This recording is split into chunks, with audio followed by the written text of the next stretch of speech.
Thanks, Eddie. Coming up, a promising university student dies of meningococcal disease on the Central Coast.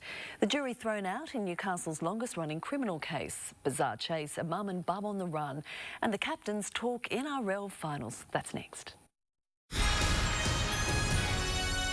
Tonight, a Newcastle doctor accused of assaulting patients found not guilty on 50 charges after a marathon trial.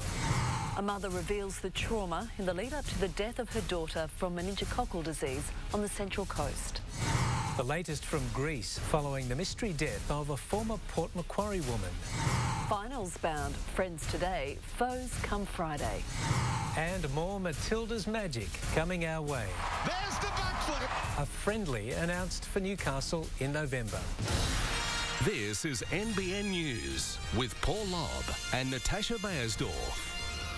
Good evening. There's been a sensational and sudden end to the marathon trial of a Newcastle doctor accused of sexually assaulting female patients. Dr. Jeremy Coleman was today cleared of a staggering 50 charges, but the case isn't over yet. Reporter Tyson Cottrell has been following the trial and joins us live.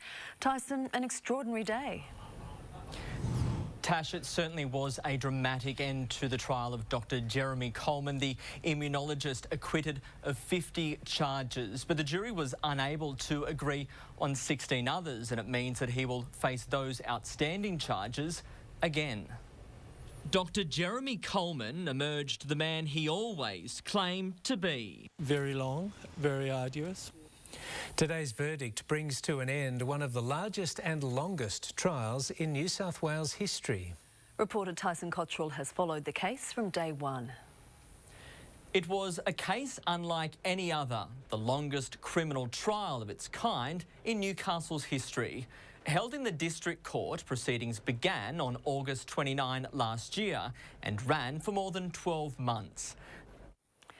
To other news now, and she was a young woman full of life, but just one day after becoming sick with a sore throat, a Central Coast teenager was dead.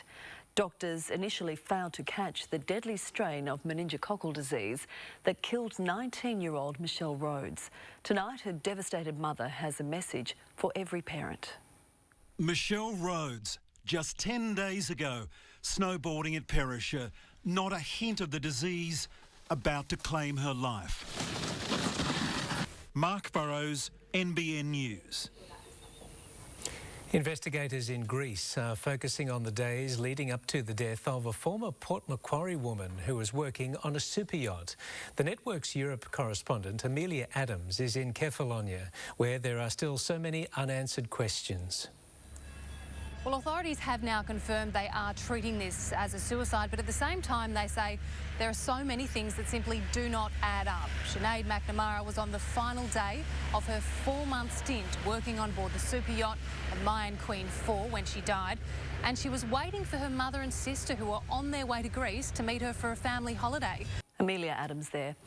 Former Top Gear host Richard Hammond and his wife say they were gassed and robbed in their holiday villa in the south of France. The 48-year-old's wife, Mindy, told UK tabloid The Express he slept through the ordeal while she woke up as a team of burglars pilfered cash and jewellery from the Saint-Tropez villa. Police allege a drive-by shooting on the state's far north coast over the weekend was a targeted attack. Late on Saturday night, a 31-year-old man was walking down Canterbury Street in Casino when he was fired at by a man in a white sedan. Police later arrested James Robert Rawlings. The 35-year-old was charged with shooting with intent to murder and discharging a firearm with intent to cause grievous bodily harm. No application for bail was made on Mr Rawlings' behalf and it was formally refused. The matter will return to Lismore Local Court in November. Pub and club lockout laws in Newcastle's inner city are here to stay. A review of the laws has found they're working, but the door's been left slightly ajar for individual hotels to be assessed on their merits. It's been a long and drawn-out campaign, but the Independent Liquor and Gaming Authority's decision to uphold last drinks laws is music to the ears of community groups. Stephen Mount, NBN News. Coal trains bound for Newcastle Port came to a halt this morning when a protester was suspended from a makeshift tower.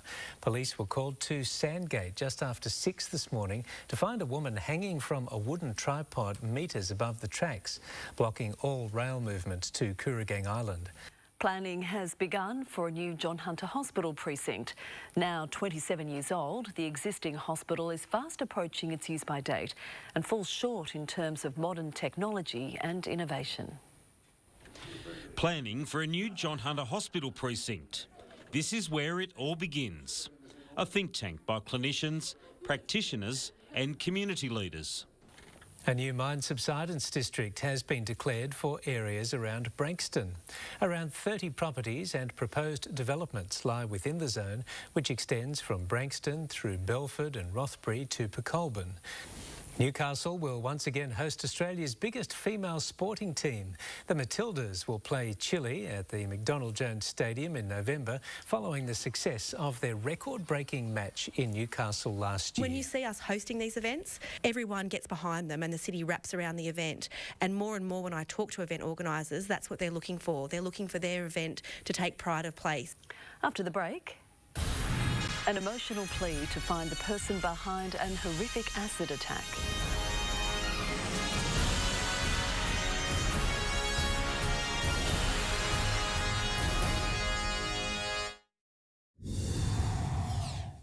It's a case that has left police baffled for 4 years. The death of a young mother of 3 who was doused in acid in Sydney's West.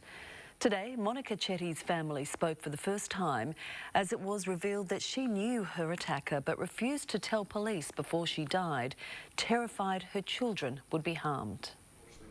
A grieving family sits by as police relive the horror their loved one, Monica Chetty, suffered in death. Now to Gavin Morris with a quick look at our weather. And Gav, it's a welcome wet start to spring. Yes, it certainly is. Some beautiful rain totals already getting accumulated, particularly around the northern New South Wales coast. Ballina getting swamped. It's hitting the bushland areas, the national parks. That's really great for that leaf matter slowing down the early start to the bushfire season. Good for farming communities, mostly east of the divide. Sadly, around the lower and upper Hunter, hardly anything at all falling so far. It's been coming down across the suburban areas, a little bit around Tamworth and parts of the northwest. This system is going to hang around for a number of days. I've got all of your local details headed your way a little later in the bulletin. Thank you, Gav. Coming up, a mother's madness trying to outrun police with her baby in tow. And pure or fake, calls for honey fraudsters to buzz off. To finance now, and the Australian share market has made a disappointing start to the week. The All Ordinaries Index closing 11 points lower. Most commodities stocks fell after US President Donald Trump threatened to impose tariffs on another $200 billion worth of Chinese goods. CSL was the day's most traded stock. Commodities and gold has edged higher while oil is trading slightly lower. Our dollar is up across the board. Honey is billed as one of the purest of foods, from the bee to your toast, with a minimum of human handling. But overseas, wholesalers have been accused of selling disguised cheaper syrups to Australian suppliers. The fake honey now arousing the interest of Interpol. It is the only food that never spoils. But what could spoil the perception of honey are claims that much of it sold in Australia is adulterated with sweet syrups. Geez, it's easy to get stung, isn't it? It's quite the scandal, Paul. It is national disgrace. Over to sport now with Mitch Hughes. And Mitch, finals footy almost here. Almost here. We're down to the final 8. Thanks, team. Coming up, NRL captains come face to face as the Roosters vow to shake the Chokers tag. And fans rejoice with the Matildas returning to Newcastle.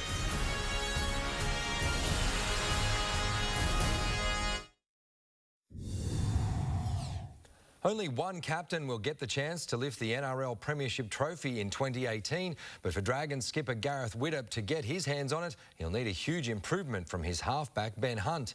At today's finals launch, Widdop gave his assessment of Hunt's big game credentials. Fired up and finals bound. They're the superstars of women's sport in Australia, and the Matildas' meteoric rise will continue, bringing friendlies back to Newcastle and Penrith as they warm up for next year's World Cup. She's the highest profile woman in Australian sport. In just a moment. Lewis Hamilton's shock victory in a drama-filled Italian Grand Prix. And Ash Barty tumbles out of the US Open. Ash Barty has fallen just short in her quest to reach a Grand Slam quarter-final for the first time. The Australian was eliminated by former finalist Karolina Pliskova 6-4, 6-4 in the round of 16. Serena Williams dropped a set for the first time in the tournament, but was still too strong for Estonia's Kaia Kanepi. Returning to league, and there are reports departing Bulldogs playmaker Matt Frawley will move to the Knights for the 2019 NRL season. Meanwhile, the draw is out for this weekend's Newcastle finals, with Curry to host Central in the minor semi on Saturday, before Souths travel to Belmont to play Lakes in the major semi on Sunday. The Jets have announced more pre-season trials, starting with a game against the Australian under-20s on Thursday, a squad that will feature Newcastle midfielder Angus Thurgate. Dimi Petratos will miss the clash as he continues to recover from an ankle injury. Back on the training pitch following their loss to Melbourne City in the round of 8, the Jets coach admits he was hoping for a deeper run into the FFA Cup. Merryweather's Jackson Baker has moved up 10 places on the World Qualifying Series to 54th following the latest event in Spain. Going up against 2015 Surf champion Alejo Muniz, Baker started slow before a 6 got him back in the hunt. Team, that's our look at sport. Thank you, Mitch. Thanks, Mitch. Stay with us for the weather next.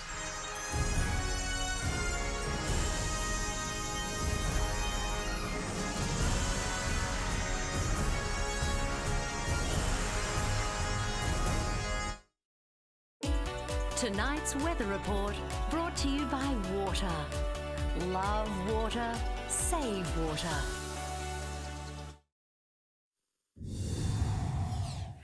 Let's check in with Gavin Morris now for the latest on the weather. Thank you, Tash. Well, the rain has been heavy across the coastal suburban areas, but virtually nothing at all reaching the drought-stricken areas of the valley.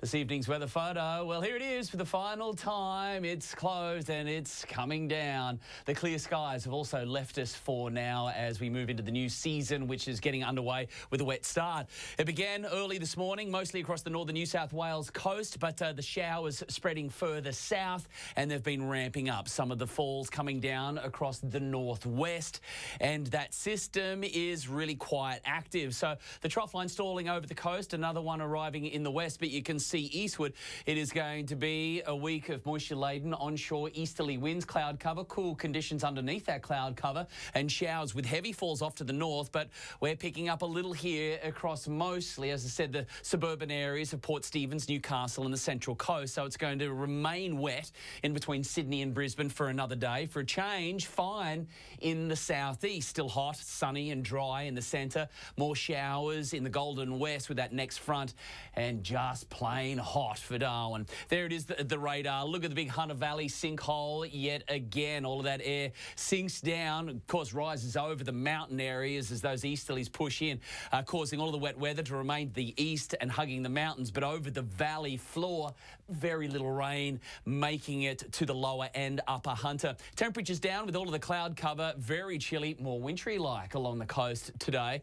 Humidity, of course, up right across the board. Some of the most moisture-laden days we've seen for a very long time, set to continue for another day. Easterlies coming straight in. Showers again, mostly eastward and around the mountain areas, and again throughout the valley where the rain is needed. Very little will fall. Taking a look at that forecast again, like today, it's going to be cold, it's going to be cloudy, it's going to be showery. Some heavy little scuds there coming through at times.